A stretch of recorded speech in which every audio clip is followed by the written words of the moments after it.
Now, in continuation with our topic of the friction, the next we are having disadvantages. What is the disadvantages? The first is it decreases the efficiency. How it decreases the efficiency? Suppose surface is very rough and you have to move a box on that surface. Okay, so what is, suppose this kind of surface we are having and I want to move this box. What will happen? Somewhere it struck here, somewhere it struck here. It's very difficult to move that. So it is what? It decreases the effort. It increases lots and lots force you have to apply. It decreases the efficiency. When rains are there, the locks of houses sometimes stuck. So it decreases the efficiency. The smoothness is reduced. Friction causes wear and tear in the moving part. Yesterday I also told you that suppose a belt is rolled there and you are moving that part quickly again and again. What happen? One thing, heat will produce, and another thing, maybe that belt break. Okay, so these are what the disadvantages. Next, way of reducing friction. How we can reduce friction? The first thing is we can polish the surface. Okay, when you polish the surface becomes smooth, roughness will be less. So what happen? Friction will be less. Or by rubbing the surfaces with sandpaper or ambre powder. What we will do? We will remove all the roughness from the body by rubbing it, like the way you are removing the rust from iron. We remove rust from iron. So that is what you are making that surface smooth by reducing, by rubbing it and by cleaning that body properly. Next is friction in machines. Whenever you are having machine at your houses also, I have given you the example of a lock. When it is not working, what your parents will do? That give some oil there. Oils are what? The lubricants. Especially these are used in the machines. Lubricants, they smoothen the movement of the parts of the machine. Okay. And one, we are having a solid lubricant. That solid lubricant is powder. For example, the way you are using powder on what? On a carom board. Now in place of wheels and axles, we are using ball bearing. Why ball bearing? Because in case of ball bearing, we are having a rolling friction, and rolling friction is very much less than the static and the sliding friction. Next beta comes streamlining. Streamlining. As we have talked about the box, the floor, we have saying what? Friction is there. Do you know? Liquid and gases also offer friction. Suppose when you are swimming, what water will do? It pushes you back. Okay. So liquid is there when you are moving in air. When fast wind is there, it's difficult to move. So that is the opposing force there. So gases and liquid also offer friction. So to work in this gases and liquid, what we will do?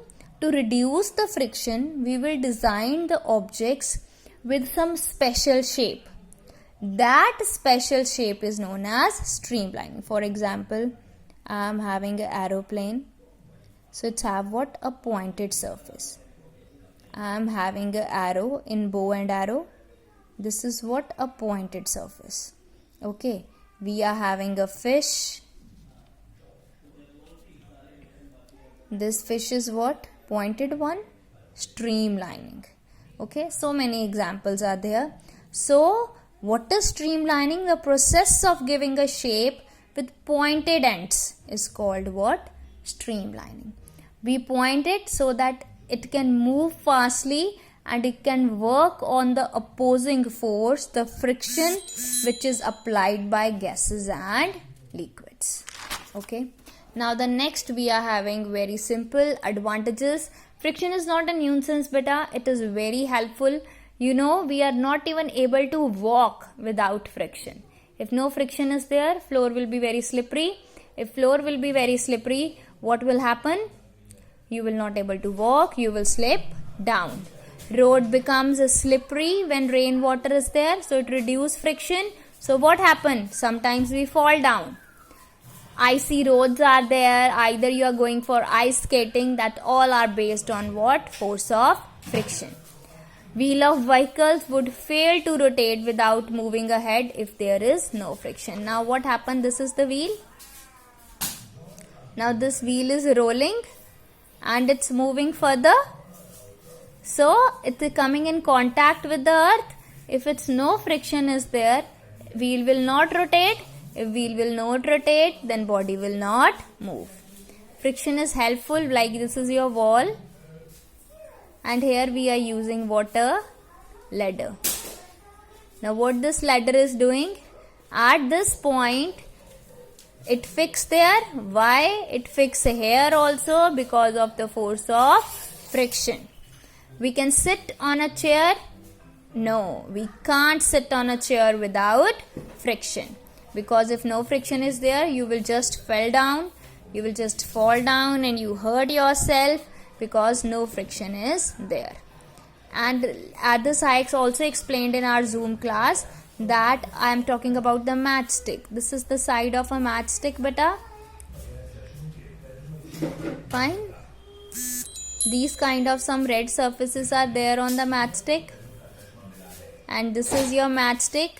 When we rub this matchstick on this, force of friction is there. So we are able to light that up. And we can also write on a board. Suppose I am writing here on a notebook. Why I am able to write it? Because this pointed pen and this paper are having force of friction. So I am able to write. If no force of friction is there, this pen will slip, the chalk will slip, and we are not able to write. Next, way of increasing friction. How we can increase friction? By making the surface more rough, more dry. Because if you are drying the surface and making it more rough, force of friction will increase by increasing the weight. It's easy to move the object of 5 kg on a floor rather than a 20 kg box. So why so? Friction will increase with the increase in weight. That's all about the today's topic. And bacha, if you are having any doubt, like your test is on Tuesday, you can ask me your doubts in a group, but on the specific time which I post. Thank you so much. Please read it thoroughly.